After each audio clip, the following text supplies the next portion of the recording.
So after watching Ironheart, one question stuck with me, a question that left me a little confused, a little heartbroken, but mostly disappointed. Why did Wakanda abandon Riri Williams? This is the same Riri who risked her life helping Wakanda in Black Panther Wakanda Forever.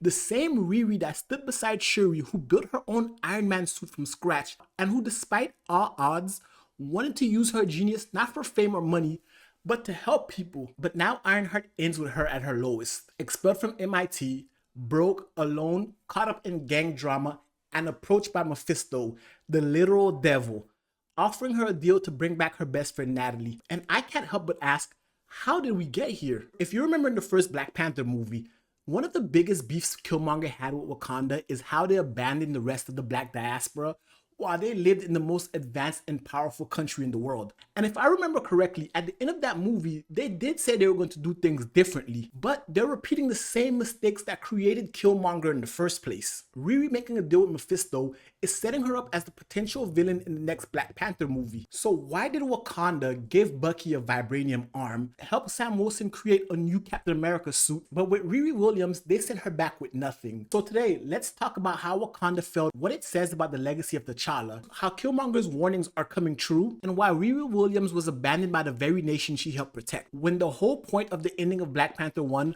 was for Wakanda to open up more and help the underprivileged diaspora. So let's get into it. Let's start with where Riri began. In Wakanda Forever, she's introduced as a genius inventor studying at MIT. She built a vibranium detector on her own, something that even the world's governments couldn't figure out. That's how she got pulled into the war between Wakanda and Talokan in the first place. And instead of hiding or running, she stood her ground. She fought alongside Shuri, flew into a battle in a suit that she made, and even stood face to face with Namor. And do you know what Wakanda did after all of that? They took her suit and sent her back to school. Now I get it, the suit was made of Wakandan vibranium, and they didn't want it falling into US hands, or anyone else's for that matter. That's fine, but here's the problem. When season 1 of Ironheart picks up, Riri's back at MIT, where she created a whole new suit only to get expelled. I do think MIT was trying to steal her tech once she built it, but that's a topic for a whole nother video. Now that she's been expelled, she's got no access to resources, labs, or mentors. But just like you guys, she can always click the subscribe button. The system failed her almost immediately. What Riri wanted was to help people. She was building these suits to assist emergency responders so they can reach crime scenes and disasters faster. It reminded me of the idea that Tony had of putting suits all over the world, but on a much smaller scale. Without support, funding, or protection, that's how she ends up wrapped up in the hood's criminal underworld. She goes back to the south side of Chicago, and almost immediately she gets involved in gang activity. Not because she's evil, but because she's broke, she's scared, and she's alone with no support. That story should sound very familiar. I also want to point out that Riri has a fully functional Iron Man level suit flying around the south side of Chicago, and no one has come after her, not the government, not any criminal entities, nobody. And meanwhile, Wakanda, this ultra advanced African nation with endless resources, is silent. But why? I think to understand why Wakanda didn't help Riri, we need to talk about the change that happened to Wakanda after T'Challa died. Remember at the end of the first Black Panther movie, T'Challa stood before the United Nations and said Wakanda will no longer watch from the shadows. He opened the borders, he established outreach centers, he sent Wakandan technology out to the world, especially to Black communities. And he backed up his words with actions. He gave Bucky Barnes a new vibranium arm and sanctuary in Wakanda. They gave Sam Wilson tech to become the new Captain America. He was trying to make up for Wakanda's centuries of isolation. T'Challa was the start of a new era. But in Wakanda Forever, after T'Challa's death, everything changed. Queen Ramonda in her grief became more protective of Wakanda's borders. Her primary concern was keeping their secrets safe. She distrusted the outside world, especially after global superpowers tried to steal vibranium from Wakanda. Wakanda retreated. Even when Shuri became the Black Panther, she was still in mourning. The nation was on survival mode, not outreach mode. So when Riri came into the picture, a bright young girl from the south side of Chicago, she was looked more as a risk than a partner. And if you think about it for a second, Riri did create the vibranium detector that got taken away by the CIA, and that's how the US government was able to track vibranium. So she technically did put Wakanda at risk, even though she helped them fight Namor. Even though she risked her life, Wakanda let her go. No technology, no mentorship, no support. And it wasn't because she wasn't good enough, it's because Wakanda went back to its old ways. And that's where the deeper problem lies. Riri ends up making a deal with Mephisto, who is Marvel's equivalent to the devil, essentially setting her on a villain path. And you know who would have said something about all of this? Killmonger.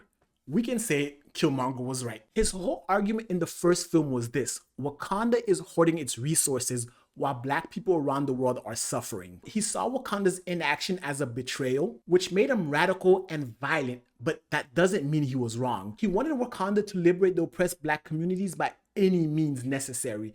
His methods were terrible, but his rage, his frustration, it was real and it was justifiable. And you would think, after nearly losing their kingdom in the first Black Panther movie, going to war in the second one, Wakanda would be on a path to trying something different, but instead of moving forward, they regressed, almost as though they're going back to being isolationist as opposed to stepping out and following the wishes of T'Challa. And Riri is proof of all of that. She's a brilliant mind. She's not Wakandan by blood, but she's of African descent. She's black. She was able to accomplish so much without the vast resources that Wakanda had, creating all of her best work in the south side of Chicago. In the finale of Ironheart, she built a fully functioning, upgraded suit from a car. No matter how ridiculous that sounds, it happened. She's someone that needs Wakanda's help. She's someone that could benefit not just Wakanda, but the world had she had their resources. But instead, she's abandoned and left to fall through the cracks. She's exploited by MIT, criminalized by the US, abandoned by Wakanda, and pulled into the streets of Chicago just to survive. Killmonger became a killer because he was abandoned by Wakanda. Riri is not there yet, but if Mephisto has his way, she could be next. In the final scene of Ironheart, we see that she made a deal with the devil, essentially giving away her soul. From what we know of Mephisto, not just in the MCU, but in the comics, once you go down that path, he starts to influence you down a path of villainy, and that's somewhere that Riri is going, and it can all be traced back to what Wakanda did by abandoning her. Her story mirrors Killmonger's warnings, and it shows that Wakanda, even after T'Challa's promise and everything that has gone through, has not learned its lesson. Let's focus on the Ironheart ending because that could lead us to what's potentially going to happen in the next Black Panther movie. Riri is at rock bottom. She's traumatized. Her best friend Natalie dies again. I know the second death was really an AI, but Riri still had to go through that process of losing her best friend twice. She's questioning her purpose, and just when she's most vulnerable, Mephisto shows up. And what does he offer her? A deal. He can bring back Natalie. All she has to do is say yes. This is the devil we're talking about here. Riri doesn't have any other form of spirituality. She's not in tune with any other form of magic or spirituality. Wakanda has their own god. Bax is real in the MCU, but again, they're isolationists and they keep that to themselves as well. I think the show Ironheart does a real good job of showing us not just an origin story of a hero, but a villain's origin story. Because why would Riri even entertain Mephisto's offer? It's because she has no one to help her. Not MIT, not the US government, not the Avengers, not Wakanda. There's a scene in the show where Riri is talking to AI Natalie, where Riri explains how she can't call Shuri and ask for help.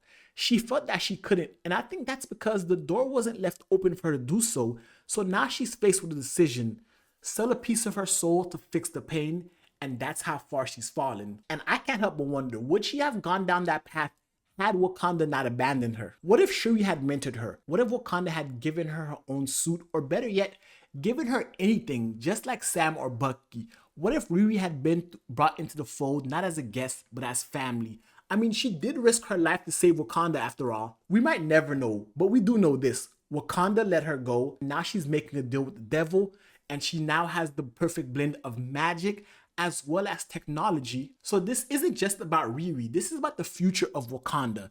T'Challa had a vision, one where Wakanda wasn't just a kingdom, it was a beacon, a light for the black diaspora, a place where all black people could see what was possible. That vision died with him. Queen Ramonda, Shuri, and the rest of Wakanda are struggling to find their place. Their trust in the outside world is shattered, but in trying to protect themselves, they're turning their backs on the people who need them the most. Riri Williams has earned Wakanda's trust, and if they won't open up to her, they're not gonna open up to anybody else in the diaspora. She pretty much showed us all what Wakanda-inspired genius looks like outside of their borders. She could have been the bridge between the African traditions of Wakanda and African-American innovation, but instead, she was treated like an outsider, like a tool, like a problem. Wakanda missed an opportunity to live up to T'Challa's legacy, and now we have to ask, who will carry that torch? But guys, let me know your thoughts in the comment section below. Do you think Wakanda will redeem itself in the future MCU stories? Do you think Killmonger was right? And what would you do if you were in Riri's shoes? If you like this breakdown, hit that like button, subscribe to the channel, and turn on notifications for more deep dives into the MCU. And guys, with that being said, peace.